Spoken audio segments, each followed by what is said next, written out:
am hoping to God this is recording. I'm actually going to walk over there and check it because I can clip the. Excuse me, real quick. I need to scoot over here. All right, we are in fact recording. I was going to wear the hockey jersey today, by the way, but the tank top is a little sweaty. But it is hot as mother in here. Hey, so we dragged Ardwulf into this this whole discussion, and this is Saturday. I hope it's Saturday. I believe it is Not Saturday. Sure I can handle too many more days of this, but yeah. So this is Saturday at Origins, and welcome to Wargame HQ, dude. We got a lot of space this year. Tons of space. Yeah, it's what 40 by 60.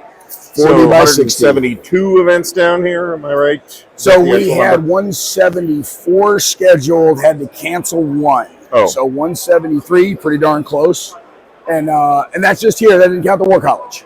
Right, plus whatever else is going on, you know, guys playing Wellington's victory in the back. Yes, and Colonel Tim Barrick, recently retired Colonel Tim Barrick from Marine Corps University, had his game about the Falklands. I saw that. Over there somewhere. We've got Alice. Turn around, Alice. You can wave at the camera. We've got all of Alice in Wonderland joining us here. So she's got the clock and everything. We're actually recording through the mics right now. Okay. Can I run away at 10? Yes. Well, we'll talk in a minute. Okay. Let us finish recording. This is live. Well, it's not live, but yeah. Well, live. You know, it's live when we were Live recording tape, it. yeah. So stuff's actually happening, people. You can't see the giant Quartermaster General game that Aries is doing, but we'll go around and take pictures of that separately here in a second. One question that I asked Jim, and he didn't have a good answer for about the Quartermaster General game.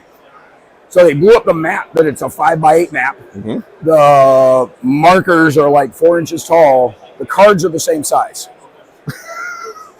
did we expect them to blow up the cards to like be 8.5 by 11 too? I think they should force the players to use both hands to hold their cards in their hands with full-size cards. You know, it's not a bad idea for promotional purposes. As a gimmick, that would I think draw it would be eyes. fantastic. I think you're right. I think it would draw eyes. Yeah.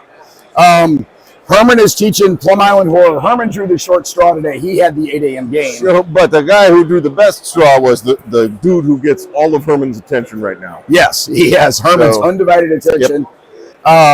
Normandy 44 with Todd over here. Running repeatedly. I feel like I'm going through puberty again with my voice right now. I understand. My voice is doing okay. I am doing less well. Yeah. Jest of Robin Hood. We've got 2 simultaneous games of that going on our 3rd GMT table. Right here in front of us or behind us, depending on how we're looking at this, Major's Gambit. And that is a professional training game that they use at Fort Leavenworth. And this is some of the kind of cool stuff that we bring out here to Origins with us. It's probably in the very bottom of the picture, if it's in there at all. Gary, you've got Congress of Vienna from our good friends at GMT Games, which will start in 45 minutes or so. Yeah. And so either Gary just walked out of frame or he pointed to his game. Right. One or the other. It's right here.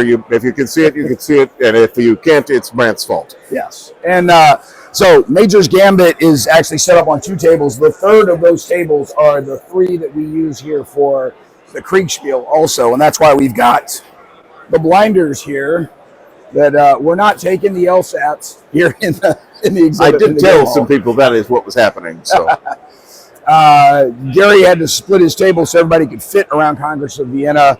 But normally we got the 5x8, and this is where Lee has been running Starfleet battles. Yep. There's a lot of Starfleet battles and adjacent stuff happening here at Origins. Not all of it down here. Lee was playing Fed and Empire upstairs somewhere on Wednesday night. So happy to see Starfleet battles and Fed and Empire coming back. And we set Starfleet battles for 6, and he has oversubscribed for all of them. That's awesome, actually. Fortunately, Lee knows what he's doing and can handle it. That is both awesome and scary. That's true, yeah. You know, it was a huge event here with a huge footprint for a long time until it wasn't anymore. And I'm happy to see it back, and Lee is happy to run it. So yeah. I'm pretty sure from when I checked the camera before, you can't see the table with Federation space on it. You might see Byron's ass hanging into the picture from the corner, but that is the Federation space game that BB Mike and his buddy Byron have been running, not nonstop because they did take a break for lunch, but they've been running continuously and left set up, and it's a good looking game. So it's yeah. It's not It's pimped out from the original presentation from Task Force or whoever originally published it. Yeah, that's a custom map that they had printed for them. Right. There's a lot of black ink on that map, but it looks really good. It does look really good, and it has drawn a lot of eyes as well. Yep. I noticed. And he's got the Limey Yank counters, which are looks like 5/8 inch counters. Yeah. Way more readable. Registration is great on them, but it's a sharp-looking game. I think this row of tables down this side of our booth ended up being a little bit of the eyeball stopping traffic stuff because the camera's actually standing on the Pico Armor table, right, which yesterday had a 7 years war game on it. Yeah, so I'm with the old FGU rules for yes, for a 7 the years Frederick war. rules. Yep. Did you see the afternoon game he had over there? Maybe. He had a family come over. Mom brought 3 daughters plus their cousin. Okay. We had 5 ladies playing in the Grab the Pigs and Run 7 years war game with Greg and the Pico Armor. Greg is the guy that runs Pico Armor, but he also does other minis games. Right. With his little painted 7 years war minis, and they were having a blast. That's great. They grabbed 0 pigs. They spent the whole time shooting each other. Well, that is how it is supposed to work. So they have apparently learned their lesson from the game. Well, the title of the scenario is Grab the Pigs and Run. Right. And they grabbed 0 pigs. Well, now we know how that plays out. Yeah. What's over here after Federation Space? That's the Wharf Rats. The Wharf Rats here showing off Forlorn Hope. Yep. So the fun part of that is, who designed Forlorn Hope? I don't know who did. Herman. Well, right. So a lot of designers here, comparatively speaking, from recent years. Joe Youst was here, and I'm not sure if Joe's still here today. He's supposed to be. Okay, well, I assume Joe will be here today then. Showing off Over the Rhine, which is the next Goss game, and was showing off their new Decision version of Operation Typhoon, which looks really quite nice. Yeah, so, it does look good. So, yeah, that's why the giant Decision banner is over here. Is Doc parked that between his 2 tables. Right, and if I paid for the banner, I would want to use it too. Well, yeah. I also paid for a banner and didn't bring it because I don't want to accidentally leave it here again. Well, Doc, also, it's easier for Doc where people are in their booth in the exhibit hall to say, go over there and look for the Decision Games banner. Yeah, absolutely. It's easier instead of look at the slowly rotating Catalyst Game Systems sign. Yeah. And then take 20 steps in whatever direction that is. Also in the distance back there next to the Decision Games banner with Catastrophe Games is busy running 2 tables. And one of them is a More Perfect Union, and I'm not sure what's on the other table right now, but they got... More Perfect Union looks interesting, though. Yeah. More Perfect Union, Patria Libra, Zermatt 2, which, interestingly, so Catastrophe Games, Tim founded it in large part to get Zermatt published. Right. And has done a lot of stuff from other people. Mm-hmm. Some of those came out before his original Zermatt game.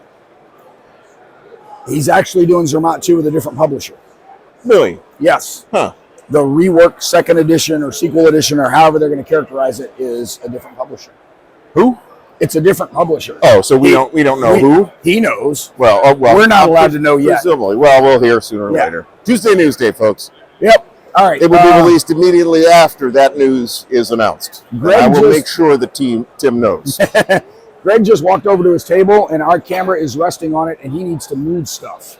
So before Greg takes our camera down, we're going to say goodbye. Let me find our remote so we can stop the recording. I think Greg should flip the table, actually.